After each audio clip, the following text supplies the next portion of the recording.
Muy buenos días desde Nueva York y buenas tardes, noches desde otras partes del mundo. Buenos días también en Ecuador. Hoy tenemos un Explorers en español. Tenemos un Explorer que es bastante novedoso por el tema. Nunca habíamos tratado en Explorers este tema de la muerte y me parece que es una falla. Hemos debido hablar de esto antes, pero además tenemos dos expertos que nos van a contar pues cosas bastante interesantes. Por eso tenemos a dos integrantes, al coordinador y la coordinadora y al presidente de la Red Ecuatoriana de Cultura Funeraria. Se los voy a presentar. Está con nosotros Paola López Durán. Ella es licenciada en Comunicación de la Pontificia Universidad Católica del Ecuador y magíster en Estudios de Cultura por la Universidad Andina Simón Bolívar. Se desempeña como periodista de la Agencia Francesa de Prensa, AFP, y es coordinadora nacional de la Red Ecuatoriana de Cultura Funeraria. Se interesó por los estudios funerarios a partir de una investigación sobre las prácticas de los animeros en las parroquias de Guanando o Guanandó Guanando. y Guanando, gracias, y la Providencia en la andina provincia de Chimborazo. Está con nosotros Daniel Rivera Albuja, licenciado en Gestión Cultural y Turismo de la Universidad de los Hemisferios. Fue parte de la Fundación GES Cultura entre 2011 y 2015, presidente de la Red Ecuatoriana de Cultura Funeraria, coordinadora académica de la Fundación Elizabeth Blackwell, consejero principal del Consejo Consultivo LGBT+, del Consejo Nacional de la Igualdad de Género y ha escrito textos sobre música, muerte y diversidades y disidencias sexogenéricas. Paola y Dani, muchas gracias por aceptar nuestra invitación a Explorers. Les damos la bienvenida en nombre de la Federación Internacional de Historia Pública y tienen la palabra. Muchas gracias, Jime, y muchas gracias a las personas que se irán sumando y las personas que luego mirarán la grabación. Para nosotros, tanto para Pau como para mí, es muy importante esta invitación que nos hacen la Federación de Historia Pública. Y nada, más bien, Pau, adelante tú con la palabra. Bueno, Jimena, muchísimas gracias. Como tú dices, a veces es un tema que no lo topamos y no lo hablamos mucho, pero acá en Ecuador hace unos años, Dani, ¿me ayudas con el año 2012? Sí, 2012 nació la Red Ecuatoriana de Cultura Funeraria justamente por intereses diversos en torno a la muerte. Como les vamos a ir contando más adelante, la muerte la podemos ver desde muchas aristas. Y estamos encantados de poder compartirles y para nosotros es un honor siempre poder llevar el mensaje y del trabajo que hace la Red Ecuatoriana de Cultura Funeraria. sí, bueno, mientras vamos conversando, vamos a irles pasando algunas imágenes que espero que surjan de estas imágenes también preguntas desde las personas que con mucho gusto vamos a ir respondiendo. Entonces, bueno, eh, un poco así brevemente, la Red Ecuatoriana de Cultura Funeraria es una organización, es una fundación que lo que busca es tratar de entender las actitudes que tenemos como sociedad y como comunidad frente a la muerte. Y bueno, estas son algunas de las cosas que hemos hecho. Hemos trabajado desde diferentes ámbitos y hemos hecho hasta el momento 4 encuentros nacionales de cultura funeraria. Han sido maratónicos, pero también nos ha permitido conocer otros espacios del país. Lo hicimos en Cuenca, lo hicimos en Tulcán también, ese fue el último. Y bueno, estamos esperando en algún momento, estando tan cerca de Colombia y de Perú, hacer algo binacional. Pero eso lo veremos más adelante, con más calma. Y bueno, para nosotros es un gusto estar aquí nuevamente y más bien me gustaría que Pau nos cuente un poco de estas fotografías que son de la provincia, ¿no? De donde es su familia. Eh, sí, bueno, yo llegué a los estudios funerarios realmente por un interés personal y de ahí brotó un tema académico. Yo estaba buscando una tesis para hacerla en mi maestría y en algún ejercicio hablé de esto, de este registro que yo llevaba de los animeros y del Señor de la Buena Muerte en el lugar donde es mi papá. Pero realmente esto surgió por un temor que yo tenía desde niña. todo el tiempo me hablaban de estos hombres que le cantan a la muerte, que salen con un séquito de almas tras de ellos en noviembre, y yo corrí a esconderme. Para mí tenía que llegar la noche y yo tenía que irme a dormir. Y en realidad eso terminó despertando a mí esta curiosidad por el tema funerario. Y empecé a recopilar, a hablar con la familia, con la gente de Guanando, de donde es mi papá. Y de ahí he ido sacando imágenes como esta, que esta es mi familia y detrás está el Señor de la Buena Muerte, que es el patrono de este lugar. Y recién fueron sus fiestas también, en abril, si no estoy mal. Entonces ahí como este culto, ¿no? Al Señor de la Buena Muerte, a este buen morir. Y había este tema de los animeros que, claro, cuando lo empecé a estudiar, empezó a tener otro sentido. Y no, y empezó a tener sentido porque empecé a escuchar qué significaba para las personas que viven ahí y que han convivido con esta práctica todos estos años. ¿Puedes pasarle, Dani? Este es un registro del 2015. Eh, yo ya había registrado unos añitos antes el recorrido de los animeros en video, pero digamos, este lo hicimos ya para la tesis de maestría. Está ahí Naim Mazón, él ya se retiró después de 10 años de ser animero. Hay otros jóvenes, que eso es lo lindo, que es una práctica que está muy viva y hay un interés de los jóvenes por seguirla manteniendo. Entonces, me gusta esta imagen porque resume lo que son los ritos funerarios, ¿no? El encuentro entre la vida y la muerte. Mientras está esa calaverita ahí, esta mujer la está besando porque esa es parte del ritual. La besa, también dejan una limosna que sirve para pagar misas al final del mes para las almas de los difuntos. Y hay un encuentro, y después de las conversaciones que tuvimos, creo que los animeros son como este punto medio, este punto de encuentro entre la vida y la muerte. Síguele, Dani, gracias. Claro, bueno, yo también un poco les voy a contar cómo yo llego a estudiar a la muerte y es a partir del 2013, 2014 que me invitan a sacar unas fotografías de este cementerio de Conocoto que está aquí en Quito, está en la zona rural y es interesante porque yo en este registro que se tenía que hacer en ese momento con el municipio de Quito, yo encuentro esta tumba, ¿no?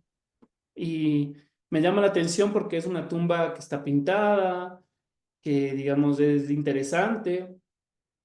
Y yo busco en un momento dado cómo funcionan las redes sociales. Yo subo esta fotografía a mi perfil personal de una red social y una amiga me comenta inmediatamente y me dice, yo soy la nieta. Amigo, no puede ser, esta tumba es la de mi abuelito, si quieres yo te cuento la historia de cómo fue. Y claro, me relató toda la historia de su abuelo, toda su memoria, todos estos recuerdos que tenían, todos estos relatos. Y claro, el que ilustra la tumba es su bisnieto. Entonces, ahí podemos ver lo que justamente decía Pau, ¿no? Estas relaciones que se van vinculando a partir de la muerte, a partir de los ritos funerarios. Voy a seguirle. Y bueno, aquí tenemos una imagen un poco fuerte, tal vez para algunas personas, pero nos relata también cómo se daban los procesos de enterramiento en, en los primeros siglos de la colonia, de la época virreinal. Y claro, estos son restos de osamentas que se encuentran bajo la iglesia de San Francisco de Quito. Fue igual en un registro que se hizo desde la red con el entonces FONSAL, el Fondo de Salvamento del municipio, y que nos da cuenta también de cómo han ido transformándose las formas, ¿no? Y claro, esto también a nosotros nos hace pensar cuán importante es ir conociendo las diferentes formas de construir esta historia, estas estas posibilidades, ¿no? Desde los estudios. Entonces, como podemos ver, vimos hace unos segundos una tumba contemporánea y estas son tumbas del siglo XVIII, XVII. Ahora sí, la Pau, yo le voy a dejar que hable de esto porque fue una idea de ella que me animó y creo que va mucho en la línea de lo que significa la historia pública. Este fue un recorrido que Dani nos acompañó a guiar con estudiantes de los primeros semestres de periodismo de la Universidad de los Hemisferios. Un colega eh, nos pidió que acompañáramos a sus estudiantes y los guiáramos por el cementerio de San Diego para hablar de la red y de, bueno, ¿qué, cómo mirar otras formas de mirar los cementerios? Y lo convirtió Dani, que digamos lideró el recorrido, lo convirtió en un aula. Y esa es una de las posibilidades de las que habla la red, los cementerios como aulas para entender historia. Entonces nos íbamos encontrando en el camino con estas tumbas. Recuerdo una que era de hacia 1920, entre los 1920 y 30, de una doctora. Y el Dani preguntaban, ¿por qué aquí dice doctora? Y claro, había una reflexión ahí. Primero pensar una mujer médico o doctora en leyes, no sabemos, pero una profesional en ese momento, la importancia de asentarlo en una tumba y por qué las tumbas son suministros de información, ¿no? Entonces fue un recorrido muy rico con los estudiantes, encontrándonos qué nos están diciendo los cementerios, qué nos están diciendo las tumbas, qué memorias hay en los cementerios y al final hicimos un ejercicio con ellos de unos minutos al final de pedirles que entrevisten a una tumba. ¿No? Son estudiantes de periodismo, les decíamos conversen con esa tumba, con ese muerto y cada uno escribió lo que pensó, lo que leyó, lo que vio, algunos lo dibujaron y creo que eso es lo que hacemos en la red, ¿no? Hacerles preguntas al cementerio, hacerles preguntas a los muertos, hacerles preguntas a las comunidades de su relación con los muertos. Siga, Dan. Sí, sí, Pau. O sea, a mí me parece que fue un ejercicio muy interesante porque además los estudiantes eh, tuvieron la oportunidad de visitar San Diego, pero no desde un enfoque más bien turístico, ni de un recorrido, sino como desde una mirada a la ciudad también, ¿no? Cómo se ha consolidado la ciudad de Quito, también cómo se dan estos olvidos en los cementerios, porque además yo les sugerí que fueran a la área más popular del cementerio a realizar estas entrevistas, que es el área donde más hay cambios, ¿no? Tal vez los mausoleos, sí, arquitectónicamente son importantes, nos relatan una historia también, pero esta historia que habla más de la población, digámoslo así, de a pie, a veces es invisibilizada, a veces no se conoce. Y era interesante porque, claro, por ejemplo, en este ejercicio, los chicos un poco también fantaseaban cómo podía ser esta persona a partir de los relatos de sus lápidas, ¿no? Y a partir de lo que decían las diferentes, eh, digamos, las diferentes huellas o indicios que dirían, que nos van diciendo quién fue esta persona. Yo recuerdo que en el recorrido el profesor de los chicos me hizo una pregunta y me dijo que a mí, digamos, en el campo profesional, porque yo me desempeño como periodista, ¿cómo me servía el hacer aparte estudios funerarios? Y yo le decía es que el contacto con la muerte a mí me hace, digamos, que mi humanidad esté a flor de piel, porque haber estudiado estas relaciones, la importancia que tienen los rituales, la importancia que tiene un muerto para una comunidad, para una familia, es un cable a tierra, porque digamos en el oficio muchas veces te pierdes todo el tiempo, si al menos en zonas violentas como las nuestras, donde hay masacres, muchos muertos, saber que esos muertos son importantes, que esos muertos son parte de una historia, de una comunidad, pues creo que el momento de ejercer la profesión, tú recuerdas eso y, digamos, eres más humano para contar esas historias, no son solamente números, son personas, son historias, es la memoria de una comunidad. Y digamos, yo me llevé eso, ¿no? Porque me obligó a hacer esa reflexión, este recorrido.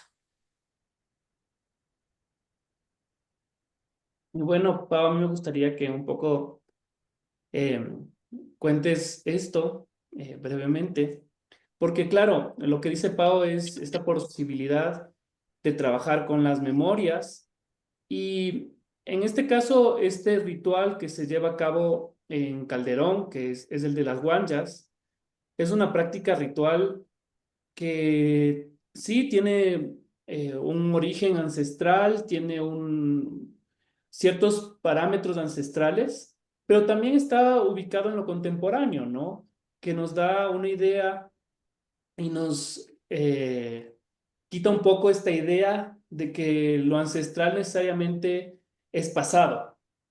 Entonces, me parece que es muy, muy interesante este ritual de las guanchas. Luego vamos a ver otros rituales eh, porque además, bueno, un poco les comentábamos a los colegas de Explorers que nosotros hemos sacado una publicación que relata todo esto de Calderón. Luego, Jimé, te voy a pasar un QR para que lo puedan subir y puedan descargarse gratuitamente los libros.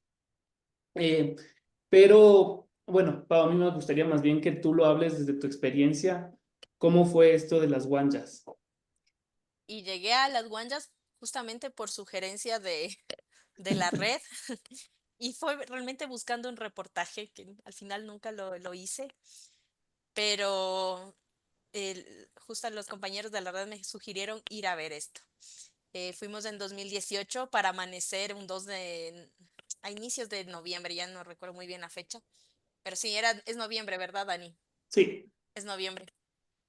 Eh, claro, era llegar al amanecer, llegar con alimentos para hacer la ofrenda y este saludo a los 4 puntos cardinales.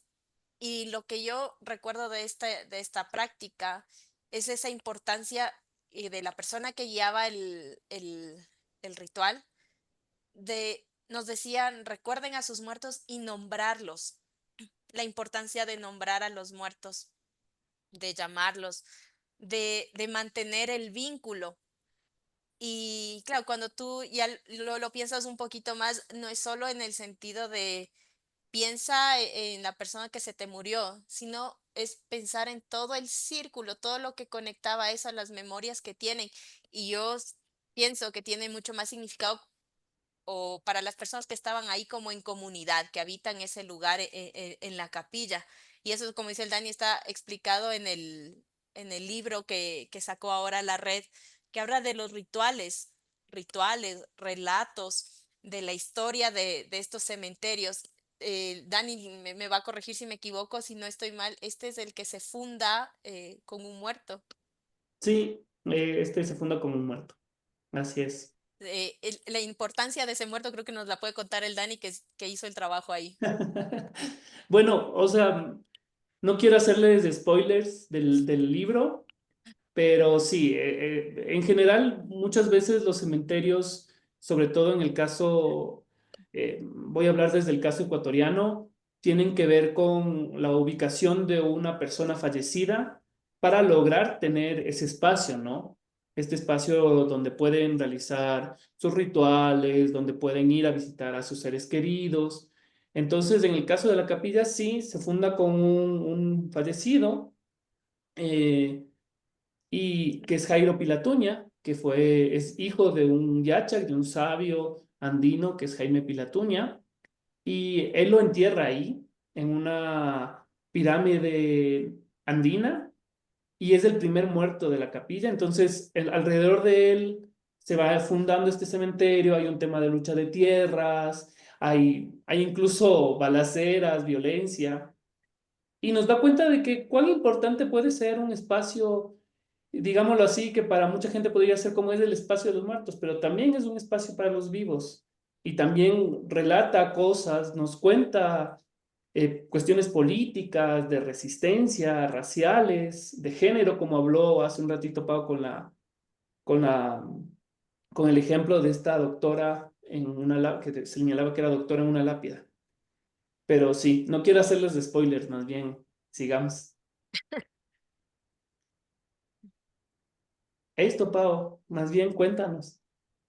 Eh, la muerte sale de los cementerios también y la hemos encontrado en los álbumes familiares.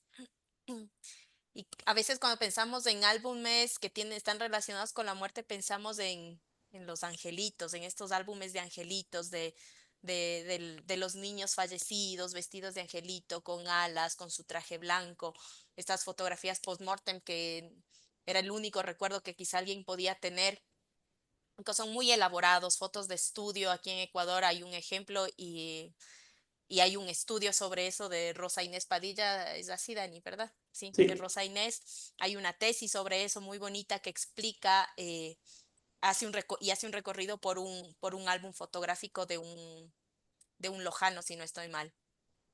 así es, Eh, Bernardo Bato. pero mientras yo hacía el trabajo de los animeros, me fui encontrando que en los álbumes familiares, ahí entre fotos de bautizos, matrimonios, cumpleaños, del servicio militar, de paseos, también había estas imágenes de la muerte. Había una necesidad también de recordar. Y no sé si está en esta presentación, pero recuerdo que en el trabajo yo incluí una que es el traslado de un féretro al cementerio. Y en la entrevista con don Hermel Arellano, que es el dueño de este álbum, él decía, ay, qué buena ha estado esta fiesta. Y cuando se detuvo a ver un poquito más, me dijo, ay, ha sido un traslado. Dice, ha estado bueno también el velorio. Entonces, también, ¿no? Esas relaciones de que tomas la muerte un poco también con humor cuando la miras con el paso de los años, que ves también la importancia que tiene, porque está en un álbum. Cuando tú armas un álbum familiar, pones los momentos más importantes y es el lugar que le dieron también a la muerte en, en este, en este álbum. Y te la vas a encontrar y no sé, en experiencias personales, yo también me he encontrado fotos familiares y recuerdo una, y es como la muerte trasciende los cementerios, ¿no? Y cómo encuentras maneras de mantener la relación cuando hay una muerte. Entonces yo recuerdo que cuando murió mi abuelo, mi tía me dijo que yo estaba ahí junto al ataúd y mi tía me dijo, quédate un ratito ahí, te voy a tomar una foto para enviarle al tío Pluto. Mi tío migró hace muchos años a Italia y cuando yo ese momento no pude relacionarlo y solamente me quedé quieta para la foto, pero lo entendí años después, justamente haciendo estudios funerarios. Y si lo miro, digamos, un poquito desde afuera, entiendo que la intención de mi tía era mantener ese lazo. Estábamos viviendo un momento importante para la familia, era el velorio del abuelo, y ella quería mantener esa conexión justamente con los que están afuera. Y cuando tú piensas en la pandemia, teníamos estas transmisiones de los velorios, y eso te habla de lo importante que es este proceso de la muerte, de despedir a tus seres queridos. Y bueno, por ejemplo, un poco Jimé al inicio habló de lo que yo trabajo, que tiene que ver con diversidades y disidencias, y esto fue en una actividad que hicieron diferentes colectivos de población LGBTIQ+, y que hacen un altar de las memorias, ¿no? Porque también hay estos muertos que no sabes dónde están, que a veces desaparecen, que no tienes una tumba para llorarles, y entonces hacen este altar poniendo los nombres. Estas son las guaguas de pan, que son un pan eh, ritual que se elabora en noviembre para difuntos. Aquí en Ecuador hay también lo mismo, hay en Argentina, hay en la zona también del Perú, hay una parte también en Colombia, en Bolivia. Y bueno, en México también tienen su pan, pero lo interesante era esta forma, ¿no? De representar a a esas personas que además no sabes dónde están. Le voy a seguir. Y bueno, aquí viene un tema que a mí y a la Pau nos apasiona un montón, que tiene que ver con la música. Porque un elemento importantísimo en lo ritual es la música. Y la Pau y yo hemos estado trabajando a la par. Creo que nos hace falta, y es un compromiso público, Pau, tenemos que hacer un artículo juntos. Entonces, para mí es como súper importante. Más adelante les contaré sobre Pedro Tasiguano, que es el arpero, que ha sido una experiencia sumamente enriquecedora y ha seguido dando frutos a partir de que, a pesar de que es una investigación que se hizo en 2018, a pesar de eso sigue manteniéndose a flote. Y bueno, Pau, más bien me gustaría que tú cuentes cómo es esto, cómo te involucras con el tema de la música y la muerte. Sí, como dice el Dani, es algo en lo que hemos coincidido los dos. Y la música llega a mí porque empiezo a darme cuenta que es como un elemento que es como un elemento festivo en esto, todo esto, en este tema de la muerte. Eh, y empezó por los cantos de los animeros, porque empecé a ver qué cantaban, y si había diferentes, ¿no? Porque aquí hay animeros en diferentes zonas del país. Y sí, así como también fui viendo las vestimentas, los elementos que llevaban, pero me encontraba con que había diferencias en sus cantos. Y cuando hay esta última misa a fin de mes de noviembre en Guanando, en la Providencia, había la banda. Sí, que toca una suerte de música fúnebre a veces, pero también había un poco de alegría después. Y esa foto que están viendo aquí de la banda, esa es en el cementerio de la Providencia. Y esa fue la primera vez que yo participé como en esta misa para las almas, que se hace a fin de mes. Y me llamó la atención porque después de la música había comida, a comer en un cementerio, ¿no? Y música y comida, pues no hay nada más vivo. Me parece que no hay nada más vivo que eso, junto con la muerte. Entonces es una manera de dinámica, lúdica, emotiva de acercarse a la muerte. Y a partir de ahí un poco he ido preguntando, bueno, ¿a qué te suena la muerte? ¿A qué te suena? Es una como, yo le digo como unos paisajes sonoros. Entonces, cierras los ojos y dices, a ver, ¿a qué sonó el último velorio al que fui? Entendiendo, sí, marcando las diferencias porque los velorios en la zona rural no son los mismos que en la zona urbana, ¿no? Hay unas diferencias, pero en la zona rural tú puedes recordar a qué te suena la muerte. Entonces, yo tengo el sonido de banda, tengo el sonido de canciones, y cuando le empecé a preguntar a la gente, me empezó a nombrar canciones y empezó a recordar al acordeonero, al señor que iba con su acordeón a tocar la música, y todos recordaban y se reían al recordar que le pedían una canción que tiene una frasecita que dice, uno menos, nada importa. Entonces, también va configurando nuestra forma, cómo nos relacionamos con la muerte. Y hay un ejercicio que a mí me gusta hacer y es, ¿qué música quieres para tu funeral? ¿Qué canciones quieres? Entonces, es esa idea, ¿no? ¿Cómo nos suena o a qué nos suena la muerte? Sí, o sea, lo que dice la Pau es cierto, ¿no? Hay todo un tema en torno a la música que es sumamente importante y ha sido algo que nos ha juntado. Y bueno, yo un poco les voy a comentar eh, un avance que estoy haciendo que tiene que ver con Pedro Tasiguano. Este es un arpero que tocaba el arpa en los velatorios, pero también en los matrimonios, también incluso en las manifestaciones políticas que tuvo la comuna de Llano Grande, de Jatumpamba. Esta es su tumba, y todo esto, toda su historia, porque el señor ya falleció en el 97, toda su historia yo la logré ir recopilando a partir de testimonios de sus dos hijos, de Mercedes y de Enrique Tasiguano. Y bueno, ¿cómo se puede ir aumentando esta investigación? Justamente aquí tienen un ejemplo. Este es un cuadro de Joaquín Pinto, que es Velorio de Indios, y ahí podemos ver en este detalle, y aquí en la parte de izquierda, a este angelito, ¿no? Y es un tema que me ha apasionado muchísimo, creo que a Pau también le está apasionando bastante, y como comentó Pau, también tenemos una colega que lo ha trabajado también mucho más amplio a partir de fotografías. Pero yo no he querido quedarme solo en eso, y les hago un poquito de spoiler.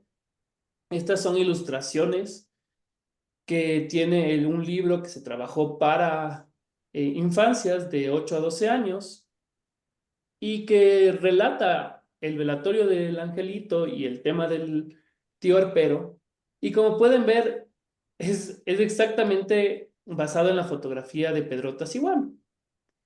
Y el relato, la memoria, se ha trasladado para hacerse un cuento infantil que nos permite trabajar el tema del duelo, el tema de la música, el tema de las formas de entender cómo funciona eh, la muerte, con un relato que no es académico, que más bien está sentado a partir de un cuento y que luego tiene una actividad pedagógica. Ambos, yo me comprometo, Jime, en pasarte unos códigos QR para que los puedan descargar luego, porque son de libre descarga. Y aquí está nuevamente la procesión de La- los animeros. Esa es la procesión, la que les comentaba a final de mes, con un cuadro de la Virgen y las ánimas del purgatorio. Y a la derecha está el juego del boliche, que es un juego que se destapa solamente en la época de finados. Consiste en lanzar unas canicas, una persona es el banco y pues ahí entre pares y nones se van como haciendo las apuestas. Y yo la había puesto ahí y tiene que ver algo con la música, con esta dimensión lúdica, ¿no? La muerte tiene esa dimensión lúdica y quizá Dani más adelante les va a hablar sobre unos juegos funerarios que están también mencionados en el libro. Pero al igual que la comida y la música, es el momento de encuentro, ¿no? Es cómo estamos todo el tiempo conviviendo con la vida y con la muerte, ¿no? Es un juego que lo destapa solamente en una época, que es para Día de Muertos.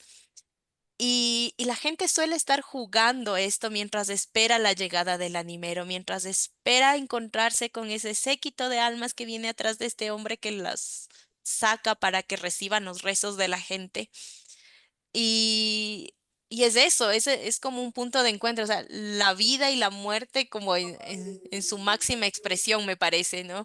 Nosotros los vivos aquí jugando, seguimos riendo, seguimos divirtiéndonos, pero te estamos esperando y mantenemos esa relación con nuestros muertos. Claro, bueno, la Pao comentó Hizo esto un de los spoiler. juegos. Sí, hay juegos funerarios, son juegos que un poco algunas colegas y algunos colegas los han ido evidenciando y encontrando. En Calderón nosotros recopilamos cerca de 16 juegos funerarios con sus reglas y formas. Y claro, aquí tienen el juego de la cebolla, que es un juego en el que se hace en el velatorio y el objetivo es básicamente como acompañar a los deudos, pero también generar sistemas económicos, es decir, las personas que están jugando el juego dan un dinero y ese dinero recibe la familia para poder solventar los gastos que tienen que ver con un velatorio. Porque morirse no es económico en ninguna ciudad y en ningún país. Entonces, lo que se hace es que comunitariamente se sostiene a esta familia. Y esta comparación me resulta muy bonita, porque claro, el que ustedes están viendo a su izquierda tiene que ver con una ilustración más bien académica, y la otra tiene que ver con una ilustración infantil, que va también en el libro. Y da cuenta de un espacio lúdico, pedagógico, que sirve para generar lazos y vínculos, porque la muerte es de eso también, generar vínculos, generar lazos, generar comunidad. Las reglas del juego de la cebolla no son tan complejas. Uno se sienta a un grupo de personas, hay un vendedor y hay un comprador, y de acuerdo a cómo van soltándose las cebollas, por eso la gente está muy atada de manos, de sus brazos, tienen que evitar soltarse para que no se los lleve el comprador. Así más o menos funciona, brevemente explicado. Ay, no sé por qué no puedo pasar. Y claro, a mí me parece interesante también el tema de los altares, que no, que hay que dejar de pensar que son o exclusivamente de México, que además yo quiero muchísimo a los mexicanos y a las mexicanas, pero no es exclusivamente de ellos los altares, sino son prácticas que para mí se encuentran a nivel mundial, porque buscan de alguna manera construir estos vínculos más allá de este plano, ¿no? De este plano terrenal, y entonces aquí tienen una foto de un altar de difuntos en Llano Grande, en Jatumpamba, que es una parroquia, una comuna indígena de aquí de Quito. Y luego, cómo también tienen esta posición, estas ofrendas para sus difuntos. Entonces, ahí está la chicha, que es esta bebida fermentada de maíz. Está la colada morada, que es un potaje de frutas. Y bueno, la receta, los ecuatorianos y ecuatorianas que vean este video van a decir que la suya es la mejor, entonces prefiero no decir los ingredientes. Pero es un potaje que se hace con frutas, con harinas, con maíz morado. Y luego está la uchucuta, que es un plato que es bastante contencioso, bastante denso, porque tiene papa, tiene arveja, tiene ají, o chile para la gente de México, ají o chile o picante. Eh, Tiene carne a veces y tiene caldo, y tiene maíz, un maíz de aquí de Ecuador y que también hay en Perú, que es un maíz que es el tostado, que es un maíz seco. Y esto se machuca y luego se hace este plato. Y es un plato que además es interesante porque es un plato que no es directamente relacionado como la colada morada a los a época de difuntos, sino más bien tiene que ver con el tema de las mingas, que son estas actividades comunitarias en las que la gente trabaja en conjunto con un fin, y nos está diciendo algo, ¿no? Si lo leemos un poquito más, que esta persona también está trabajando en el otro espacio, también está necesitando fuerza para seguir haciendo las cosas. Porque no, como siempre decimos, ¿no? Nos están contando cómo es de importante lo que nos está contando esta imagen, estas ofrendas. Y también nos relata que probablemente a la persona le gustaba muchísimo eso, ¿no? No sé, Pau, si tú quieres agregar algo más. Eh, Creo que de mis tradiciones favoritas es, es la colada morada. Y de verdad que es el único plato que yo, así como muy tradicional o de fechas específicas, es el que me he esmerado en aprender a hacer. Porque, porque se me hace importante tener esa bebida y, digamos, enseñarle a mi hijo, ¿no? Y ahí entiendes la importancia, y creo que ahora que soy mamá entiendo la importancia de que hay tradiciones que debes mantenerlas o hacer un esfuerzo por mantenerlas en casa. Y es por eso, por ese vínculo de la muerte, ¿no? Y siempre es un pie para que pueda preguntar por los que ya no están, por la familia que ya murió. y mantener vivo el relato familiar de quienes fueron en el lugar que ocuparon en su comunidad. Y sí, lo que dice el Dani es también un poco una invitación a regresar a vernos en nuestros altares, ¿no?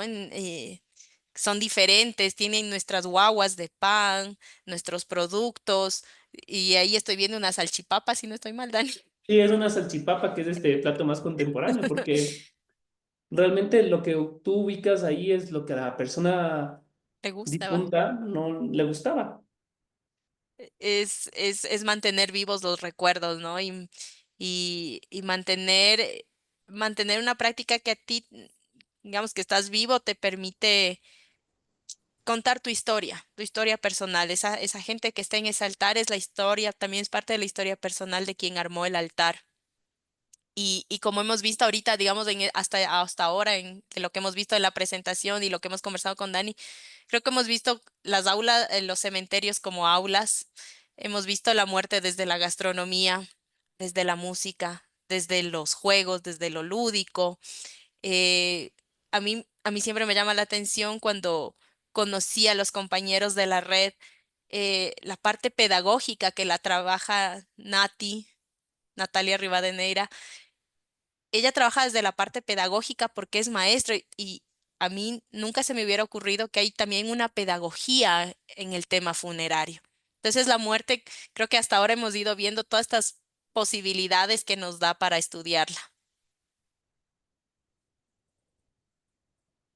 Y claro, o sea, sumando lo que decía Pau, las posibilidades de por qué estudiar a la muerte o por qué enfrascarnos en este tema, es que es un tema paraguas que nos permite incluso trabajar como señaló Pau, como un aula, como un espacio donde te permite contar historias porque las lápidas, los cementerios, son unos espacios muy llenos de de muchísimo amor, creo yo. Porque si uno lee las lápidas, si uno se fija en lo que está escrito ahí, si uno mira con detenimiento, va a haber eso, va a haber amor, va a haber recuerdos, va a haber memorias y va a haber, y si empieza digamos, a raspar un poquito más eso, va a encontrarse con historias también que van por lo comunitario, pasan de lo familiar a lo comunitario. Es decir, van contando ya relatos sobre cómo se va consolidando ese espacio en la ciudad, o esa comuna indígena, o esa parroquia, cuáles fueron las luchas, y que a veces desde la historia oficial no se conoce. O se imagina que de repente sucedió y apareció como por arte de magia un espacio ahí. Y no, estos espacios son como muy interesantes y digamos que algo que nos ha emocionado mucho es que muchos de, por ejemplo, este caso, estos recorridos de estudiantes, no partieron desde nosotros como red ecuatoriana, partió desde la misma población que decidió relatar su historia a partir de lo que habíamos nosotros un poco, digamos, raspado para que, o hemos un poco llamamos su atención de cuál era la importancia del cementerio. Y yo creo que hasta ahora, por ejemplo, si se fijaron, no hemos hablado de esos grandes mausoleos, de ese patrimonio arquitectónico, digamos lo que usualmente las instituciones corren a salvar, invierten dinero en proteger. Estamos hablando de relaciones comunitarias y creo que la red ha enfocado mucho en eso y es muy válido, no decimos que no, pero hay gente que lo estudia, arquitectos, personas dedicadas a la gestión patrimonial que lo estudian, pero desde la red la mirada ha sido hacia las comunidades, hacia las relaciones comunitarias, hacia a esa historia que, como dice el Dani, muchas veces ha sido invisibilizada y que está también dentro de los cementerios. No son esas tumbas llamativas de mármol, talladas por artistas, valiosísimas, por supuesto, pero están en estas otras tumbas. Y claro, te permiten un montón de ejercicios de memoria, te permiten consolidar un montón de acciones que hacen que al final del día el tema de la historia local, de la historia pública que tienen estos espacios, se ponga en evidencia y se ponga en discusión. Esta, perdón, por ejemplo, la fotografía que ustedes ven del autobús, a mí me pareció interesantísima porque además están poniendo en contraste la memoria, el pasado, con el presente y cómo se ha cambiado. Y entonces la gente empezó a publicar en esta red, empezaron a publicar que ellos se acordaban y que el bus tardaba tanto. Y entonces esos relatos van construyendo también una historia, van construyendo una memoria, perdón, en torno a los espacios. Ahora sí, Pau. Y, y realmente una de las cosas más emotivas que a mí me ha pasado con este trabajo de los animeros, igual que le pasó a Dani, que lo hizo hace muchos años, pero nos han invitado a conversar, a platicar, y creo que de las invitaciones más bonitas que he tenido fue justamente esta en Guanando. Imagínate, casi 10 años después de haber empezado la investigación. Y fue porque el muchacho más joven, Daniel, se consagraba ese día como animero y su mamá, Anita Almeida, me invitó a conversar. Entonces le dije, mira, conversemos ahí al final de la misa y la idea es que todos nos podamos contar algo. Y realmente fue, como yo les dije, sabes, fue un honor porque ellos son los dueños de ese trabajo. Sin ellos no hubiésemos, sin sus testimonios y la voluntad de ellos de sentarse a conversar, de explicar, el trabajo nunca hubiera salido. Y fue una experiencia muy bonita porque de su boca ellos pudieron hablar qué significa para ellos ser animero, porque se hicieron animeros. Muchos tienen historias de porque falleció un tío, un familiar al que querían mucho, porque querían mantener una relación con uno de sus difuntos, porque querían enderezar su camino de vida. Entonces son historias particulares de cada uno y poder haberme sentado ahí con ellos a compartir y ver sobre todo que hay chicos que están interesados en seguir la práctica. La verdad fue muy enriquecedor. Yo ahí me solté en llanto, la verdad, porque me ganó la emoción. Me ganó la emoción de que ellos me hubieran tomado en cuenta para poder compartirles, digamos, lo que había encontrado, lo que había resumido, y es que ellos eran una suerte, y se los dije, son como una suerte de puente entre la vida y la muerte. Sí, la Iglesia Católica, de cuando yo investigué ahí, pues los sacerdotes los consagran, les dan una bendición, pero hasta ahí. La autoridad se las da a la comunidad y son personas muy respetadas dentro del lugar. Ah, esta persona es animero. Y se tejen relatos y es justo algo que está también en el libro de los compañeros de la red.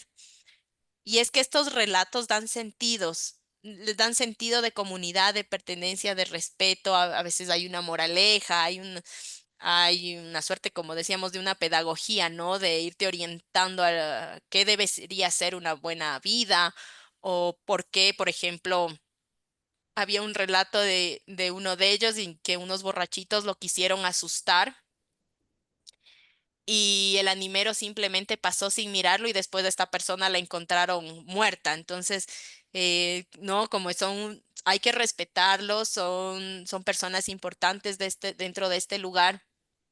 Entonces, realmente ese encuentro de hace un par de años fue a propósito de la consagración de Daniel del Chico y fue una oportunidad de primero agradecerles a ellos el haber compartido sus testimonios y de que pudieran, digamos, en un espacio compartir, no sé si lo habían hecho antes, entiendo que no, pero de decir, bueno, yo soy animero por esto y esto significa para mí. Y bueno, con esta imagen maravillosa, Pau, más bien quiero que nos expliques un poco y con eso yo creo que podríamos abrir las preguntas también, luego de tu explicación.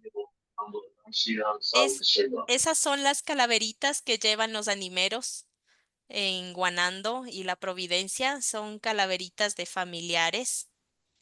Ellos piden permiso a sus familias para tenerlas y llevarlas, y hay ahí un culto importante a a esos restos, ¿no? Los cuidan, los tratan con mucho cariño, con mucho respeto, y las tienen en sus casas hasta el día que tienen que salir en las noches a protegerlas. Y a mí me pasó algo muy bonito cuando empezaba a hacer la investigación. Había un animero, ya falleció, don Federico Zumba, en La Providencia. Era el más viejito. Y él se encargó de entrenarle a Naín Mazón, al que le vimos al principio.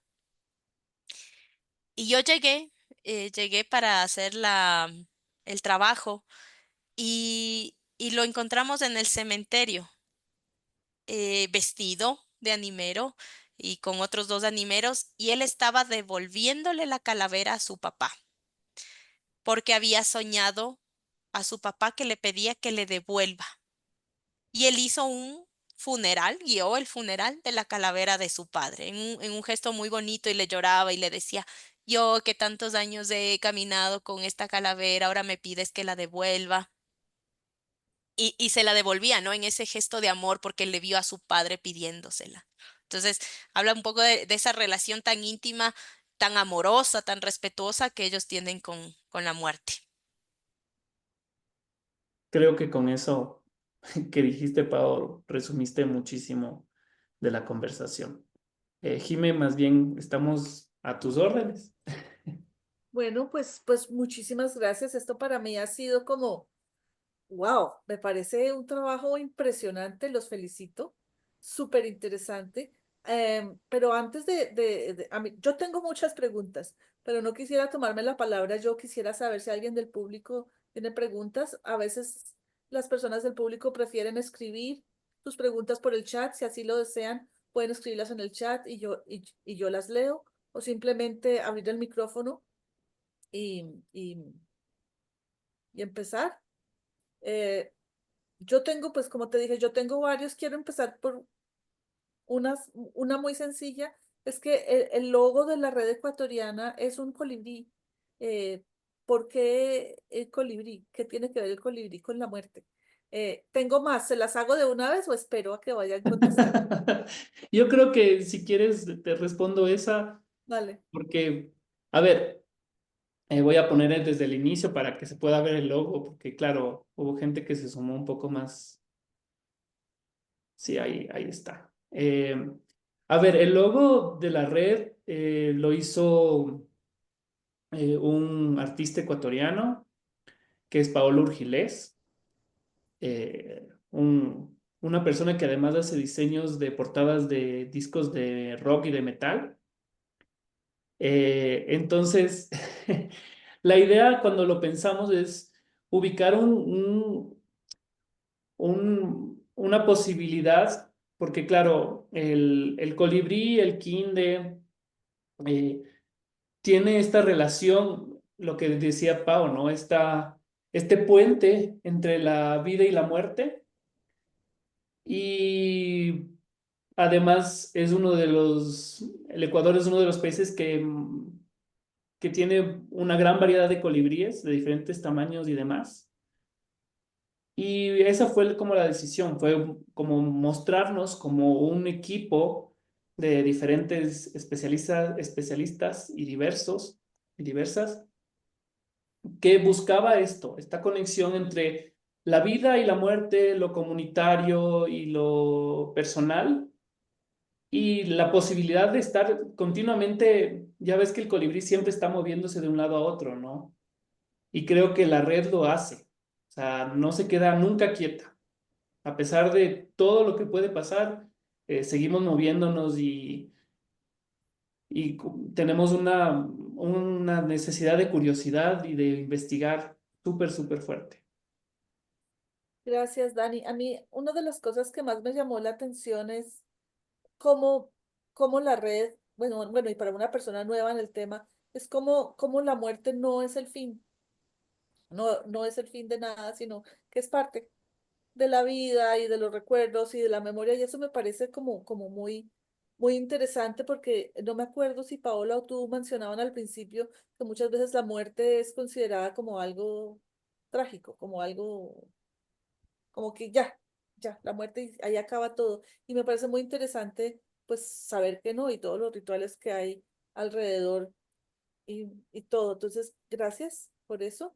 Y la otra pregunta que tengo es mucho más básica. Paola, ¿tú nos puedes explicar exactamente qué es un animero? ¿Es un sacerdote?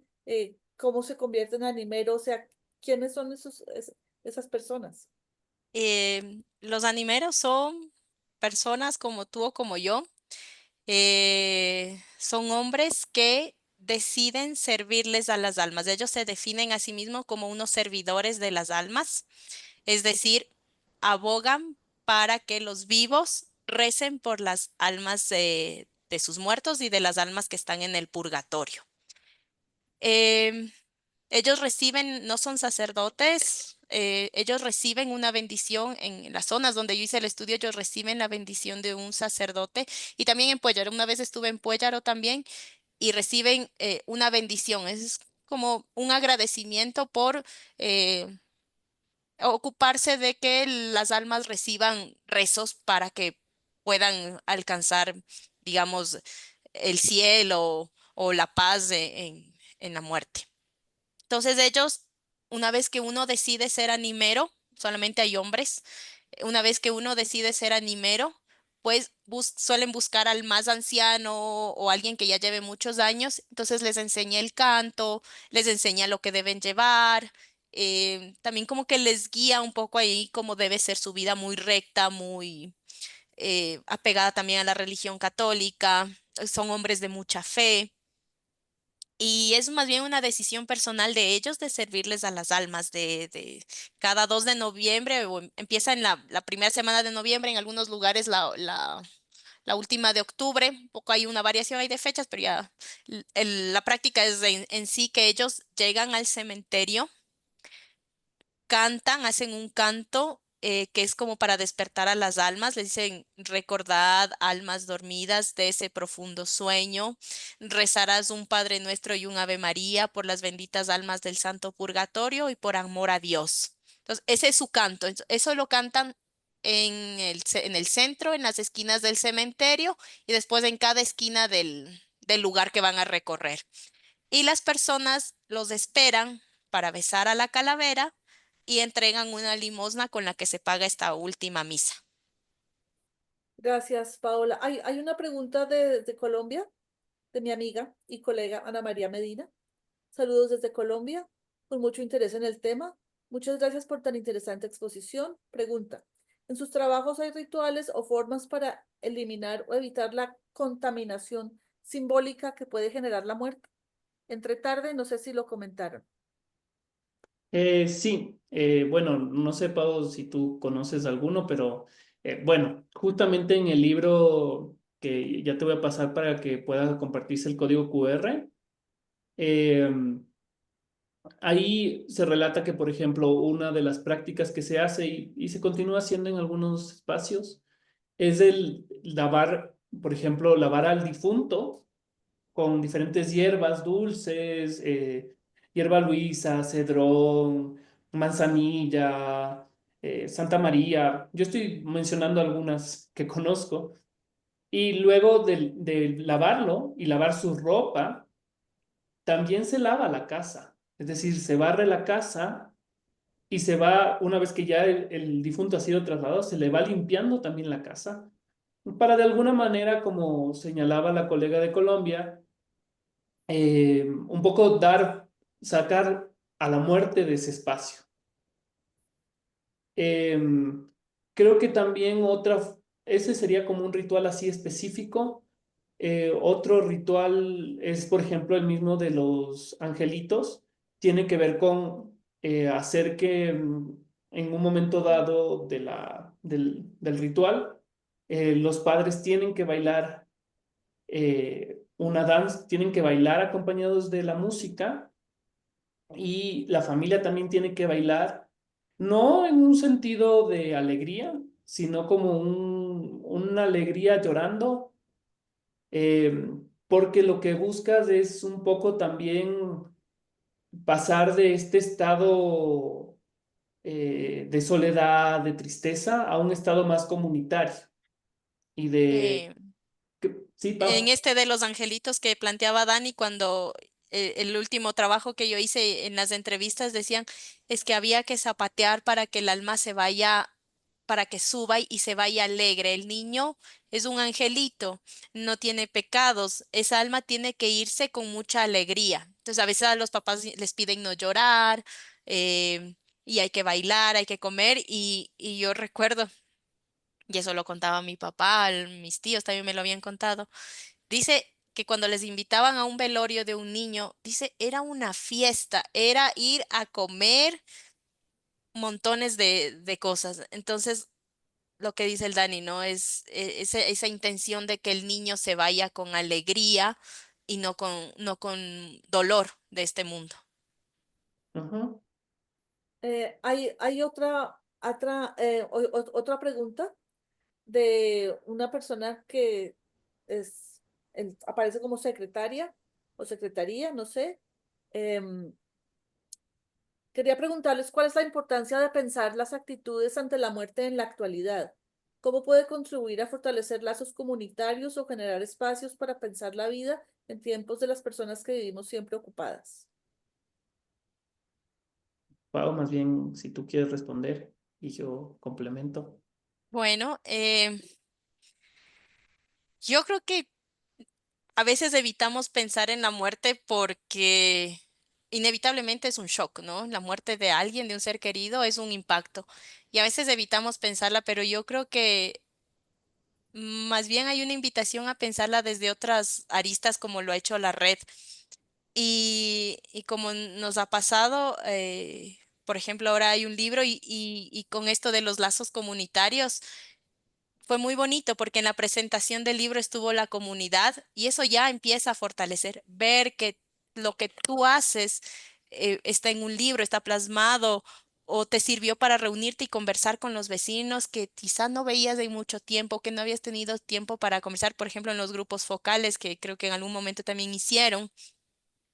Ya te invita a reflexionar y una vez que yo creo que se hace esa reflexión, puedes seguir hablándola, compartiéndola y a mí me pasa que en algún lugar, ya saben, ya me están hablando de la muerte, de algún tema, me preguntan, o lo que me pasó a mí en Guanando, de que los animeros pudieran compartir con el resto su sentir, de por qué se habían hecho animeros.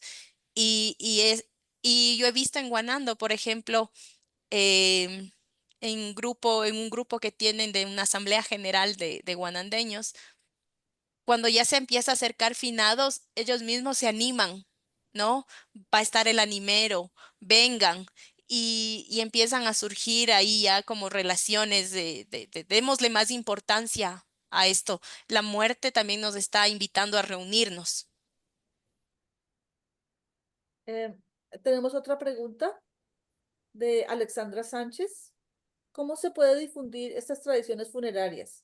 ¿Qué opinan del turismo funerario? En San Diego se realizan recorridos teatralizados. Quizá esto es una vía para conocer más. Por supuesto, es una vía para conocer más. Creo que lo más importante es realizar estos recorridos. Quienes lo hacen en el turismo funerario, ahí sí le sugeriría a Alexandra que se ponga en contacto con nuestro colega Jaime Iturralde de la Universidad Politécnica Estatal del Carchi.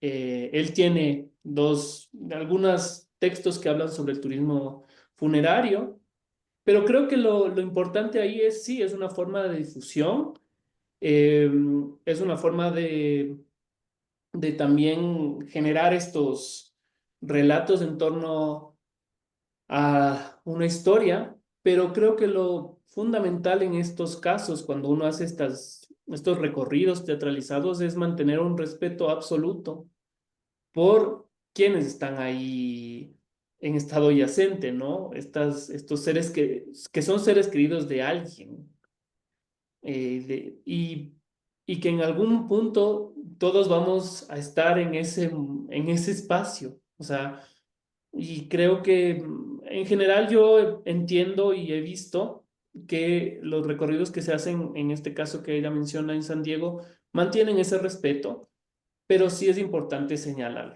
A pesar de que puede ser como obvio, sí es importante como recordar eso, ¿no? Que es una persona, es un ser querido para alguien y se debe guardar respeto.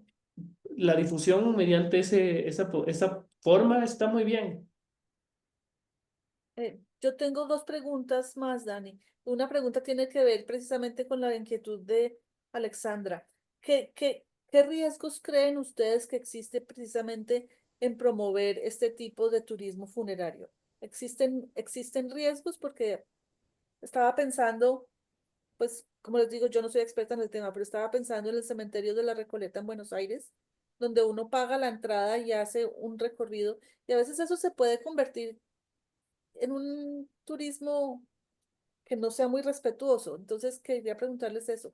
¿Qué riesgos ven en eso? Y la otra pregunta que tengo es con respecto al libro para niños. Quisiera saber cómo ustedes adaptan los textos y las imágenes y todo a un público infantil, porque a veces hay padres o profesores que prefieren no hablar de esos temas con niños. Entonces, quisiera que nos hablaran un poquito de eso.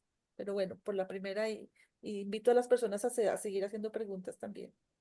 A ver, Eh, yo, mi opinión muy personal y totalmente en línea con lo que dice el Dani, creo que los recorridos deben ser muy, muy respetuosos, ¿no? A veces hay unos que te invitan como a pensar en el horror, el terror, la muerte, un cementerio, qué miedo, y meterte ahí en la noche. Pues habrá público, ¿no? Yo creo que también tienes que planteártelo tú desde qué consumes como turista. ¿No? Entonces, si vas a un recorridos como, no sé, qué personajes están aquí o un poco lo que pasa en San Diego, que ves los mausoleos, entiendes la muerte, estos relatos que antiguos sobre cómo eran los traslados, creo que también puedes planteártelo tú como consumidor. Bueno, voy a entrar aquí para asustarme o recordando que aquí hay lugares, hay personas que son amadas o fueron amadas por alguien. Puedes mirarlo desde el lado del consumidor también, de tú como el que vas a contratar la guía. Me parece que el riesgo sería caer en esto, ¿no? De plantearlo a la muerte como ese tema tenebroso que de por sí ya lo tenemos. Y otra es que a veces se vacían las prácticas de sentido. A veces pasa que creo que era el animero de Puéllaro, y a veces he visto también y en Guanando que mucha gente lo espera con el celular en la mano y no estás viviendo la práctica, estás grabando algo nada más. Te estás alejando totalmente del sentido de comunión con la muerte y la vida que te está ofreciendo ese ritual. Entonces, creo que hay que plantárselo uno cuando va a un recorrido o va a ser parte de un ritual funerario, ¿cómo te vas a acercar a él? claro, sumando a lo que dice la Pau, o sea, justamente hay que tener cuidado en no caer en eso, ¿no? Y si es un riesgo, y es un riesgo muy grande, yo les cuento la experiencia que tuvimos el año pasado nada más en Calderón, que se hizo como una especie de recorridos en los cementerios durante difuntos. Y claro, tenías como gente que un poco iba a una expectativa más turística, yo te diría un turismo más vacío, menos crítico. Pero también tenías gente que iba con un turismo crítico, con, si quieres, hasta desde una perspectiva más de compartir con las personas que estaban en el cementerio, porque además a mí me pareció muy interesante porque no eran recorridos guiados por un guía. O sea, no había una persona de guía, sino que tú ingresabas al cementerio y la gente te contaba cómo era su espacio, a quién estaban rezando, con quién estaban compartiendo los alimentos y te compartían de sus alimentos. Entonces, digamos que ese turismo está interesante. No sé si llamarle turismo, pero así lo llamaron. Es interesante porque no se hace, no es un hueco, no es hueco, no es, digamos, no es un turismo que se queda por encima nada más, sino que intenta profundizar y además está organizado comunitariamente, que le da algo más interesante. Con respecto a la segunda pregunta, Jime, el tema de adaptar estos textos y estos relatos a un público infantil, bueno, ahí trabajó directamente Natalia. Yo trabajé un poco en el tema de la adaptación a los relatos del libro infantil, lo hizo luego un escritor infantil, pero fue muy interesante porque lo que hicimos fue un poco trabajar a partir de imágenes que teníamos nosotros como red, eh, y establecer ciertos relatos que podían ser usados por Natalia para hacer actividades pedagógicas dentro del aula de clase. Es decir, cada cuento que está relatado, primero pone en evidencia desde apellidos del sector, o sea, no te está hablando con apellidos que son de fuera de la comuna perdón, de la parroquia de Calderón, por ejemplo, Samuesa, Simbaña, y te relatan espacios que son cotidianos para la gente de este lugar. Y luego tienes una actividad en el aula que permite que un maestro o una maestra trabaje con los estudiantes. Y me pareció muy interesante que en los lanzamientos que hubo, Natalia hizo contacto con profesores y muchos profesores fueron ávidos para poder hacer estas actividades en clase. Entonces, la adaptación no fue fácil, nos tomó un tiempo, pero creo que se logró el objetivo. Me refiero a que el momento en que ya lean los cuentos y luego vean la actividad que se propone pedagógica, vas a poder construir esto, vas a poder construir una memoria, vas a poder construir un relato, vas a poder entender la historia de por qué este espacio de la ciudad de Quito tiene esta ritualidad específica, o por qué no sé, por qué hay este ritual de los angelitos. ¿Y cuál es la importancia de recordar? ¿Cuál es la importancia de hablar de la muerte, no? O sea, también lo que se intentó fue hablarlo desde un lenguaje específicamente para esas edades, de 8 a 12 años.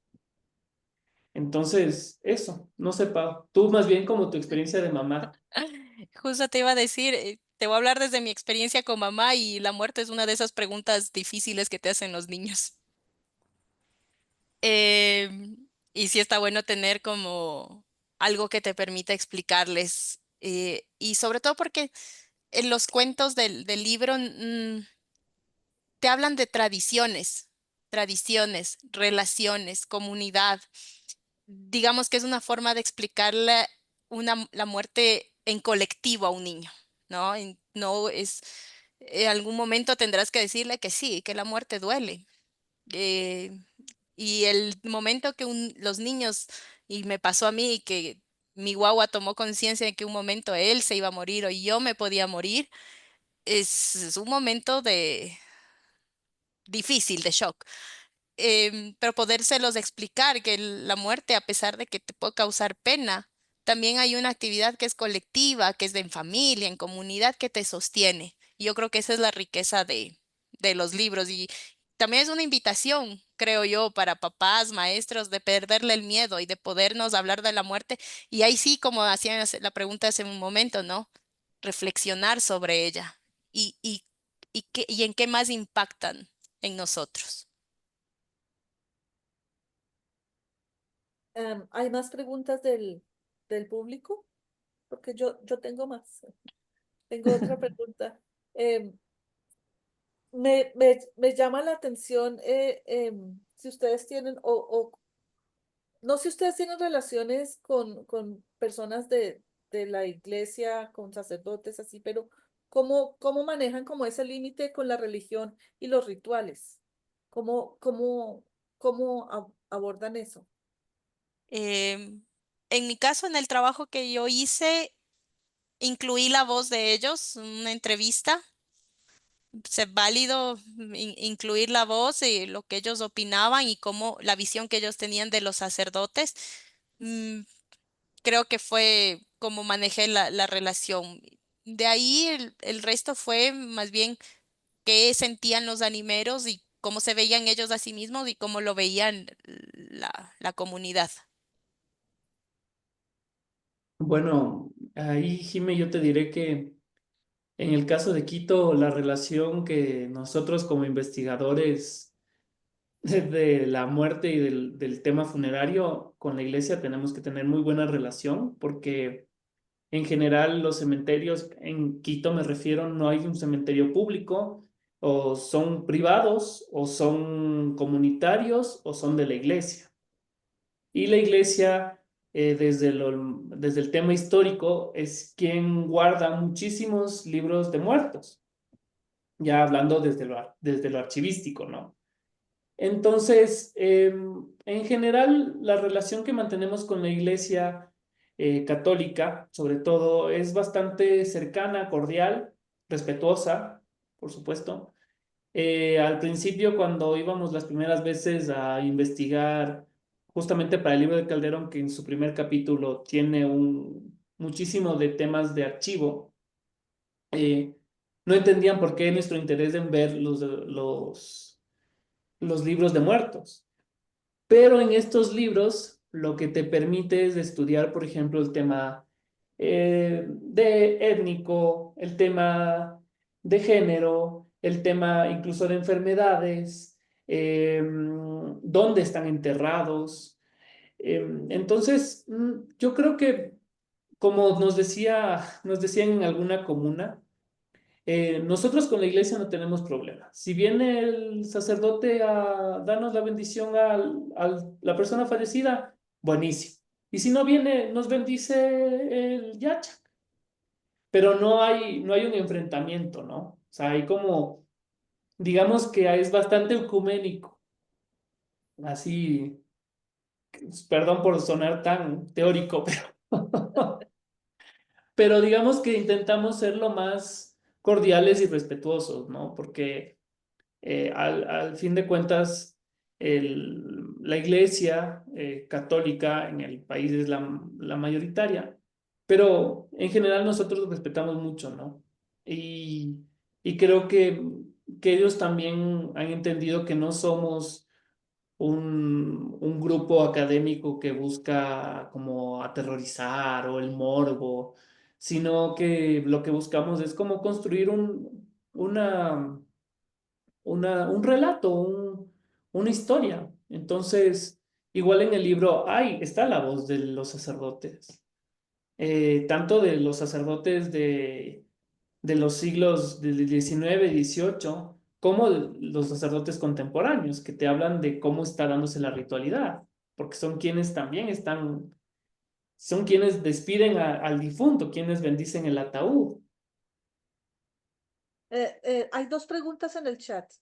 La primera es de Luciana Tejada, desde Argentina. Ella pregunta, ¿han investigado la relación de las personas ateas o agnósticas ante la muerte? Y la segunda pregunta es de Ana María Medina otra vez. Ella dice, en Colombia la muerte ocurre mayoritariamente en contexto hospitalario. ¿Estos rituales permean de alguna manera los espacios hospitalarios? Eh, Pau, no sé, si Eh, quieres yo... pues yo de mi parte me he puesto a investigar el tema de la relación con la muerte de personas ateas. Realmente no he estado en ese campo. Y sí, aquí también la muerte se da en contextos hospitalarios. Y pues te voy a contar la experiencia de mi mamá. Mi mamá es enfermera y pues yo creo que tiene que ver mucho ahí en el tema de más bien una religiosidad popular, a veces de los familiares, del personal de salud también. Eh, pero creo que sobre todo y lo que está presente es ese respeto del cuerpo, de ese cuerpo, ¿no? Que si bien tienes que darle esa atención que marcarán los protocolos de un hospital de atención sanitaria, pero también está este tema de quizá limpiarles, bañarles, cubrirles. ¿no? Entonces, tiene que ver más con prácticas de respeto hacia el difunto, ¿no? De mucho respeto, ¿no? Mi mami me contaba de cómo a veces cómo tenían que amortajarles para bajarles a la morgue. Y mi mami, de hecho, hizo su tesis sobre la reacción de las enfermeras a la muerte y también a la eutanasia, ¿no? Que aquí no está. Recientemente nomás un tema de muerte digna y de aprobación ya desde la Corte Constitucional, pero ya lo hizo hace muchísimos años. Y ahí ella también pudo conversar con sus compañeras y en general estaba esto, ¿no? Esta relación de que sí, te distancias un poco porque también es un personal que entendamos está en constante contacto con la muerte, ¿no? Y tiene también que atender a más pacientes. Pero de lo que recuerdo sí había este, ¿no? Del cuidado y el respeto por el cuerpo, de amortajarles. Eso es de lo que yo recuerdo del contexto hospitalario. Yo creo que, Pau, ahí respondiste muy bien lo del tema del contexto hospitalario. Yo creo que sí se permean muchas cosas en el contexto hospitalario. Yo creo que hay fugas también, es decir, hay posibilidades, eh, como tal vez voy a poner un ejemplo un poco eh, simple, pero no sé, mucha gente que tiene un familiar en un hospital y este familiar le pide, no sé, que quiere tomarse un helado, uno busca la manera de llevarle el helado y a pesar de que es prohibido ingresar alimentos, y tú le llevas el helado. No se diga más cuando ya sucede este acto tan profundo, tan íntimo que es la muerte. Si te pide que, no sé, le lleves una virgencita que tenía en el altar de su sala, tú le llevas. Entonces yo creo que sí hay formas de ir abriendo estos puntos de fuga en esta salubridad máxima que puede tener un hospital. Y sobre la otra pregunta, directamente no lo hemos trabajado. Si hay personas dentro de ahora sí, dentro de la red ecuatoriana, si hay personas que son ateas, eh, pero no lo hemos trabajado directamente. Sí hemos trabajado con otras espiritualidades, otras formas de ver la espiritualidad en la red, pero así específicamente desde el ateísmo. Sería interesante, nos estás proponiendo una línea, la colega colombiana, más bien, muchísimas gracias por esa pregunta, porque nos hace cuestionarnos también qué sucede con esas personas. Perdón, Eh, en el contexto hospitalario y me falta, hay acompañamiento también. Y eso sí recuerdo que a veces estas personas que están muriendo, a veces necesitan que alguien les diga, está bien, te puedes ir. Y a veces también eso hace el personal de salud, acompañar en ese momento de confusión, porque a veces no pueden estar con sus familias, ¿no? A veces pensemos en el momento de la pandemia, que nadie podía entrar en los hospitales, estaba solo el personal y tenían que estar ahí y acompañar las muertes. Y personas que estaban muriendo y el personal sanitario tenía que decir, está bien, tú te puedes ir, porque había gente sufriendo, ¿no? Entonces, qué importante el papel que hace también el personal de salud de acompañar la muerte. Gracias, Paula. Gracias, Dani. Y yo tengo la última pregunta, que es una pregunta bastante simple. Al principio de la presentación de ustedes mencionaron guañas. ¿Qué son las guañas? Las guanjas son a ver, la guanja es una ofrenda o un elemento que tú llevas para un viaje. Esa es la respuesta como general de guanja, es una palabra que tiene su origen en el quichua y cuando hablábamos del ritual de las guanjas, hablamos de en cambio ya ahí esta comida, esta bebida toma un símbolo, se vuelve un símbolo que te remite a esa persona fallecida. Y esta persona fallecida lo que tú haces es ofrecerle una guancha. Entonces, es ofrecerle este alimento, esta bebida en su memoria, en su recuerdo. Creo que Bien, lo dije bien, Pau, ¿verdad? Sí, pero a mí mi papá sabía recordar que cuando él era joven en el campo, sabían decir, vamos a guanyar. Y era ir a coger los restitos que iban quedando de lo que se recogía del cultivo. Eso era guanyar para él, ¿no? Y coger esos restitos de comida, eso que iba quedando ahí para llevarse. qué interesante, muchas gracias. Yo ya no tengo más preguntas, no sé si alguien del público tenga algún comentario, pregunta. Dani, por favor, no te olvides de mandarnos los códigos, Sí, sí, yo les envío. de mandarnos los códigos para bajar el libro. Yo ya lo tengo. Yo tengo el machote. Muchas gracias. A mí me pareció fascinante esta charla, de verdad, fascinante. Tanto que pienso por qué no lo habré pensado antes para esta serie de Explorers. Espero que no sea la última vez que estemos en contacto porque me parece, de verdad, me parece increíble. Me parece, pero así, súper, súper interesante. Además, lleva a de verdad a plantear muchas cosas que nos han enseñado desde pequeños y que puede que tengan otras miradas, ¿no? Y de eso se trata también, pues, lo que busca Explorers. Entonces, yo no sé si ustedes quieran añadir algo más, Paola o Dani, si quieran decir algún comentario de cierre. Pues simplemente, Jime, agradecerte por la invitación. Eh, Nos encanta hablar de la muerte. Eh, Creo que yo encontré en la red ecuatoriana de cultura funeraria una forma de reconciliarme con la muerte. Le tenía miedo, me generaba mucho dolor, pero las posibilidades que yo vi en los trabajos de los compañeros de la red me cambió la forma de relacionarme con la muerte. Y creo que esa es la invitación a tratar de siempre pensar en la muerte. Es importantísimo pensar en la muerte, pero tratemos de pensarla como desde diferentes aristas. La verdad enriquece mucho la relación que uno tiene con ella. Yo decirte que haciendo uso de ese meme, de que usted que es historiador, escriba la historia del abuelito.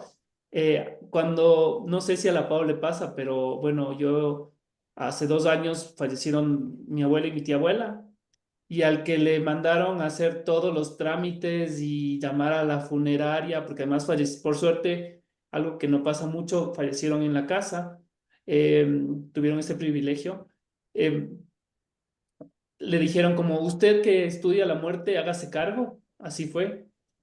Y bueno, leía un poco ahorita en el chat. Sí, creo que lo hacemos con tal respeto que la gente muchas veces nos ha pasado que nos escriben y nos preguntan cuestiones ya mucho más administrativas. Es decir, nos escriben y nos dicen, mi abuelito está enterrado en tal sitio, ¿será que ustedes nos pueden ayudar a saber dónde está? Y es, mire, le direccionamos, pero no hacemos eso, pero lo hacemos como de buena voluntad.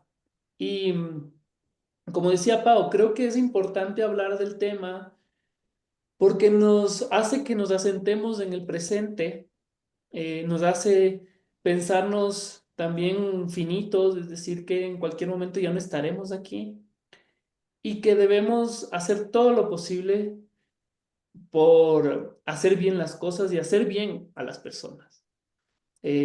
Creo que a pesar de que es un tema que, que topa el tema, por ejemplo, de la violencia, el tema de la injusticia, el tema del racismo, de la homofobia, lesbofobia, todo eso que puede ser como muy oscuro y muy, eh, digámoslo, muy denso, muy tétrico o feo.